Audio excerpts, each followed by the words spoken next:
The whole heart is wrapped. You know what it means to be wrapped? Look at it. The heart is wrapped.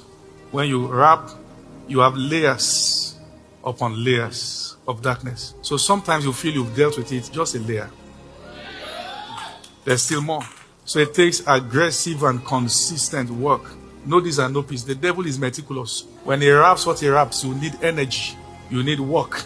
You need fasting and prayer and intercession to wrap. And the whole earth is wrapped in darkness.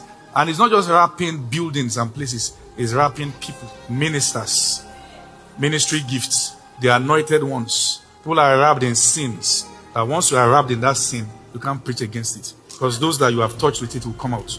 The idea of sin around the altar is not just to make the minister ineffective, but to buy his silence. Because culture is destroyed when we speak the word and release life. So when we stay with God and we cry and fast in the place of consecration, and we look at the jabs that the devil is trying to throw at our soul, the way he wants us to compromise, we stand with the grace of God and on the grace of God that we have received, because we know that once you fall for it, then that particular thing becomes permissive, because the one who should address it is compromised. It takes a level of heartlessness or a level of death in your conscience to be doing it and preaching against it. But the devil knows that you fear God to some extent. So once you start doing it, you can't preach against it. In addressing it, you will address it in a way that even the devil look out to address it and say wisdom. Because you can no longer be direct. I'm saying there are things you will say, the devil will say you are smart. And his agents too will say you are wise. But only God knows. That's the seed of compromise. Nobody falls publicly. And when people fall privately for something, they are careful of touching it publicly. It's an open wound. Be careful. The devil wants to buy your silence so that he can ultimately buy your allegiance. That's what's going on. As we have the array, these are ministers preaching the gospel. A babe is not the youngest amongst them. The babe is the one who is the weak link, through which the devil can penetrate the fold. This is a defense, shielding the church. Apostles, prophets, pastors, teachers.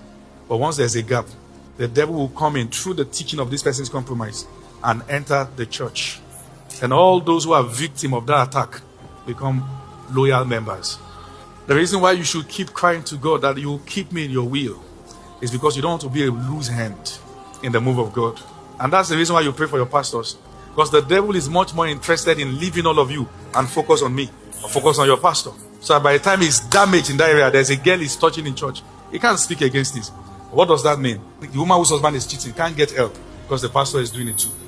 The girl that the boss is sleeping with, the pastor can't preach against it because he's doing it too. Once it breaks you in that area, everyone who is infected in that area will carry prolonged injuries till God find them another shepherd or till he mends you. And many times, the last I remember, shepherds don't submit themselves for bending. They keep preaching and preaching till they bleed out and die. This is personal matter. If there's been attacks on your soul, now you understand.